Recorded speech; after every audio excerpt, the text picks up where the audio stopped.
Bonjour à tous. Une bonne annonce pour une vidéo qui va bientôt sortir. Alors, ça prendra quelques mois quand même. Pensez à vous abonner sur ma chaîne Urbaise et Climat, où nous allons explorer ensemble un hôpital ici, au Japon, abandonné.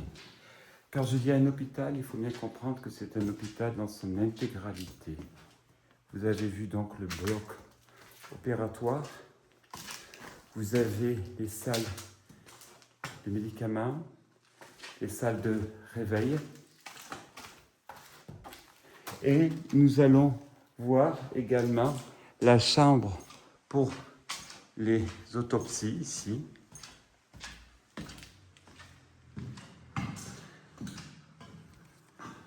Où suis-je? Comme je l'expliquais, je suis au Japon. Donc je fais de l'exploration ici au Japon. Vous aurez donc pas mal de vidéos du Japon. J'y suis pour un mois. Alors, pensez à cliquer sur la petite cloche pour être informé des prochaines explorations. Et vous aurez donc en exclusivité cet hôpital. Je mettrai bien en exclusivité. Sachez une chose, alors oui, pour les analyses, je ne vous l'ai pas dit, vous avez l'intégralité ici de tout ce qui permet de faire les résultats de vos analyses. On retrouve tout. Les médicaments, on retrouve tout. Alors pourquoi cet hôpital est abandonné? Parce que cette île, je suis sur une île, avait 10 000 habitants. 10 000 habitants. Et en 81, le filon qui exploitait le charbon est tombé, a été épuisé, si je puis dire. Donc à partir de là, il n'y avait plus de travail. Donc les gens évacués. En attendant, si vous voulez, je vous raconterai l'histoire de cette île, de sa grandeur et de sa décadence. Vous avez ici la partie dentaire. Et quand je dis la partie dentaire, il vous reste tout. Les médicaments. Il vous reste la roulette. Même les dents. Il vous reste vraiment tout. Il vous reste même des appareils pour faire les moulages. Alors je dis moulage, je ne suis pas dentiste. Vous avez vraiment l'intégralité de ce qui peut être chez un dentiste. Vous avez même pour, je sais pas, pour les caries, je ne connais rien du tout chez les dentistes. Donc voilà, vous avez 4 sièges de dentistes ici.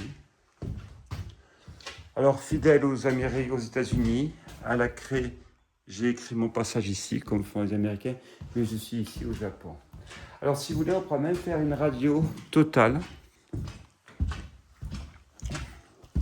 Il vous reste ici la panoramique, je crois qu'on appelle ça, si je ne dis pas de bêtises. Mais cet hôpital faisait beaucoup de choses. Et oui, alors, évidemment, vous avez les parties administratives. Mais vous avez également, et je vais finir par 2 points très importants, c'est la partie administrative et aussi la partie, si je puis dire, de la vie.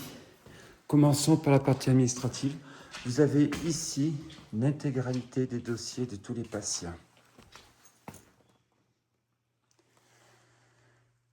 Et oui, si vous voulez, vous avez même les archives. Alors je vous laisse chercher. Si vous parlez de japonais, moi je ne parle pas de japonais. J'ai déjà du mal à le comprendre. Mais vous avez ici, évidemment, la partie maternité. Les habitués de l'Urbex l'ont déjà vu. Oui, une grande fille que j'aime beaucoup est venue ici il y a quelque temps. Et là, vous avez le tableau où tous les urbexeurs qui sont passés ont laissé leur prénom. Et évidemment, comme dans tout hôpital qui se respecte, nous avons 2 points. Le premier, évidemment, alors ça, ce sont toutes les chambres de consultation.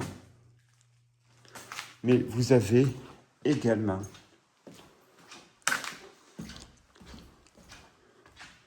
des chambres où les gens se refaisaient une santé. Alors, je vais arrêter là la visite de cet hôpital, mais je vais finir par un bouquet. Un bouquet qui va vous faire plaisir au-delà de la visite d'un hôpital qui fait rêver, qui est intact, qui fait rêver, et il y a encore plus beau dans cet hôpital.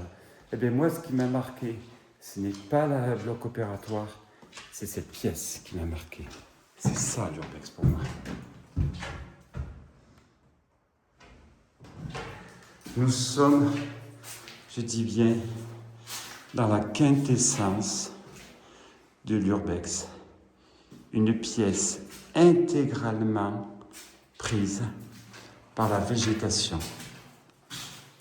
Et je finirai cette pièce pour cette bande-annonce. Pourquoi? Parce que pour moi, rien que ça mérite bien. 14 heures d'avion, Paris, Osaka. Après, Osaka, Chine. Après, trois trains différents, pas un mais trois. Vous arrivez à Nagasaki, un premier bus, vous prenez une correspondance, un deuxième bus, et ensuite vous finissez avec un ferry, et vous marchez à peu près 1,5 km, et vous tombez dans la quintessence de la beauté. Il faut aimer les voyages, hein, je vous dis. Je vous dis ça, je fais 14 pays, voire 15 pays différents par an. Allez, on y va, on finit sur cette beauté.